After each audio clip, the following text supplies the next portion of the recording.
SAFM Sports Special with Nick Bauer.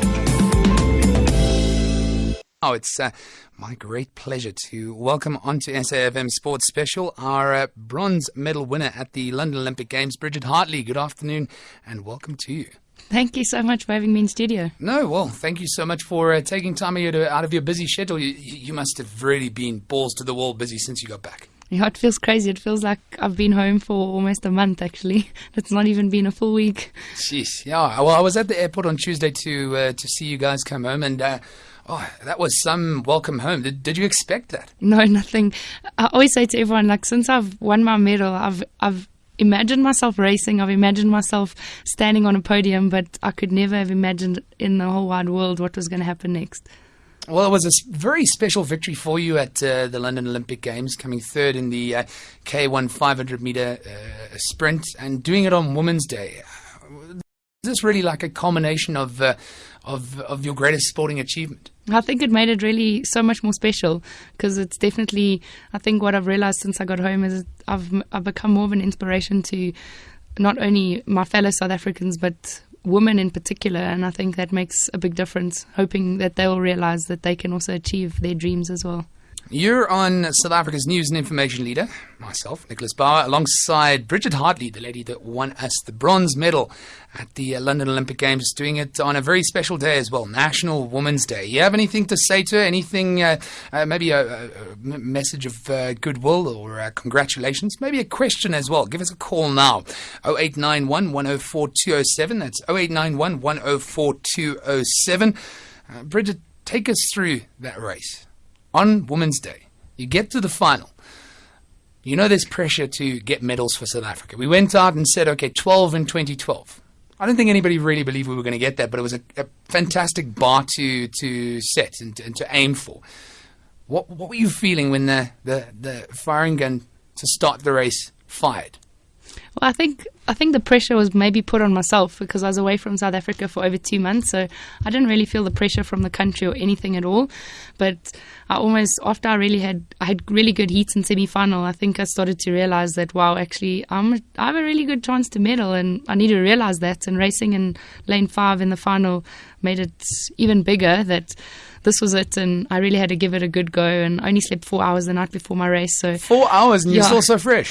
Well, yeah, it was pretty difficult. I think it was just the nerves that I fell asleep at 10 and I woke up at 2, and then I just listened to music and tried to fall asleep again, and I did for maybe an hour, and then I woke up at 5 thinking I was hearing people talking outside, and there was actually no one. It was 5 o'clock in the morning. So yeah, I was a little bit nervous for the race, but I managed to, once I start with my warm-up plan, then it doesn't even matter if I see my competitors. I kind of feel like I've managed to block everything out. So I just started with my warm-up plan. So when I lined up on the start line, the only thing I was actually thinking of was my race and my race plan, and I didn't really care who did what around me because I managed to go into my final saying everyone's equal now. We all have an equal chance to win a medal, and it basically is who can do it on the day, who can pull it off. And that was probably the hardest race of my life. Everything felt like from the start, and I just thought just keep counting your strokes and keep racing your race, and hopefully it's enough to get a medal.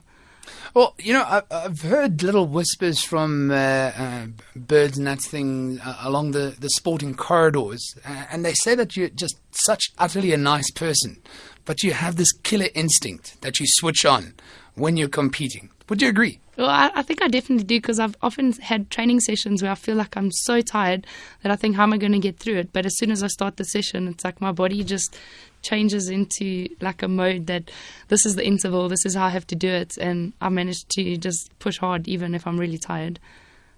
Well, what's next for you, Bridgitte Hartley? Well, holiday now for sure. A bit of a chop and a dop, eh?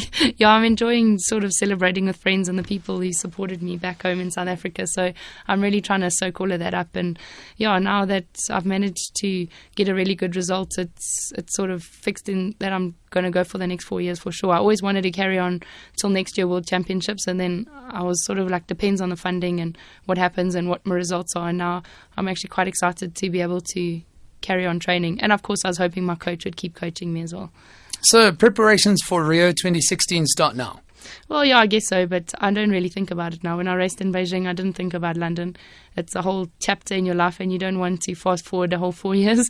There's still lots of life to live and loads of races to race and stuff. So for now, I think it's just to enjoy what's happening now and then start training again in October and then focus on the next competition. Bridgitte Hartley with us in studio now. Get those calls in 0891 104 207. That's 0891 104 207. She delivered bronze for South Africa in the K1 500 meter dash at the London Olympic Games. Well done to her. It's an absolute pleasure having her in studio. We've got one SMS in here from Herb down in Durban. He's a regular on the show. And he said, Bridgette's ecstatic reaction to her bronze medal was the most beautiful moment of the Olympics for me.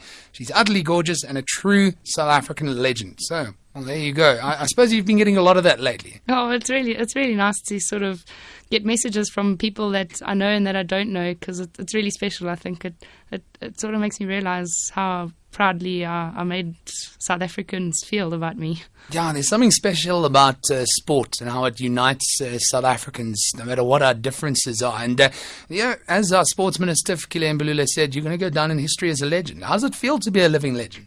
I don't think that's sunk in yet completely either, because even in the canoeing world, from international paddlers, one of the most amazing paddlers actually from Canada, Adam van Koeverden, came up to me at one of the after parties in London, and he said, Bridget, you know that you're becoming a legend? And I was like, what do you mean? And he's like, well, you're the first medalist from Africa to get an Olympic medal for our sport code canoeing, sprint canoeing. So it was quite a privilege to have a comment from someone else who's such an amazing athlete. And any interesting stories behind the scenes? I hear there's a lot of shenanigans that go on behind the scenes at the London Olympics, or are you remaining tight-lipped? Yeah, I was only actually in the main village for 3 days, so it was all sort of a little bit overwhelming, but there was loads of paparazzi. I even got shot out at a party, and I wasn't expecting for me that to happen to me. It's almost like they shoot Michael Phelps and Ryan Lochte and all the really popular athletes to get medals. So for somebody, you are one of them now. Well, I suppose I'm part of that category now. So when I saw that picture up on the internet, I was like, wow, I didn't expect that to go onto Google. So you've got your bronze medal now. The very next event that you're training for? There'll be World Cups next year in May. And then World Championships is in August, and that's actually in Rio as well. Do you prepare any differently for events like that? Was your training regime any different for the London Olympics?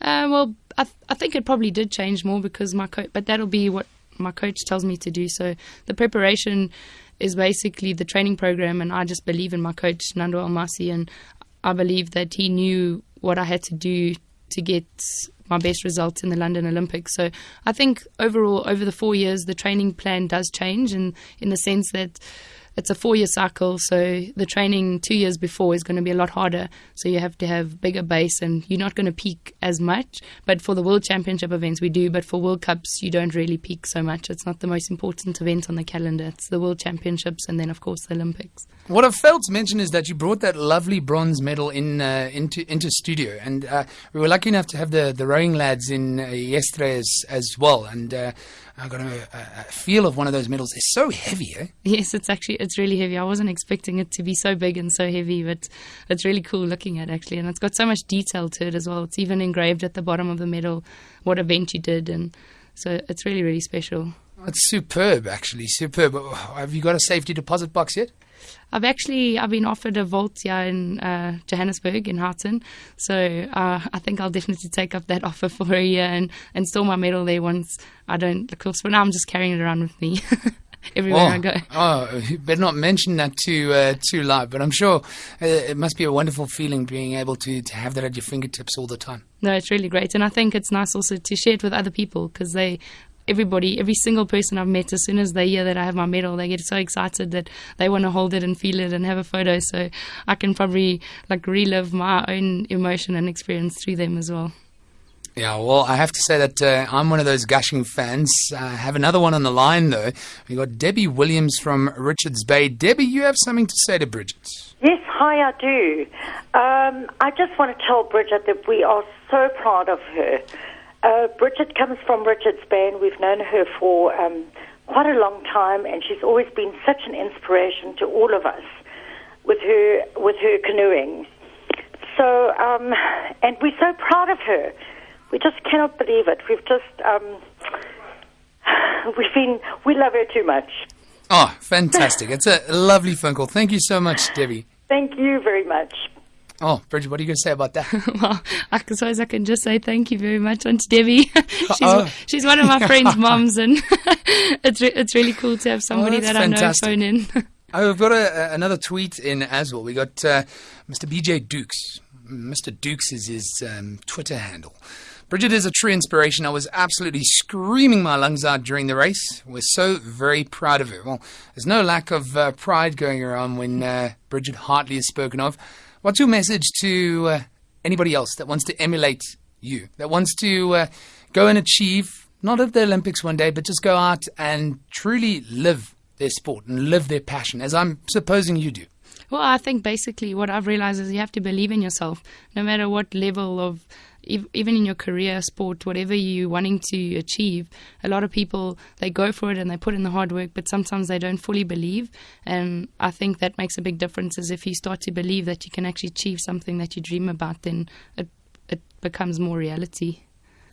Confidence is the key. Just believe in yourself. Bridgitte Hartley, I'll take that to heart. And hopefully we see you in the future. Good luck for all the events that are coming up on the calendar. And who knows, 4 years' time, we'll have you back in studio.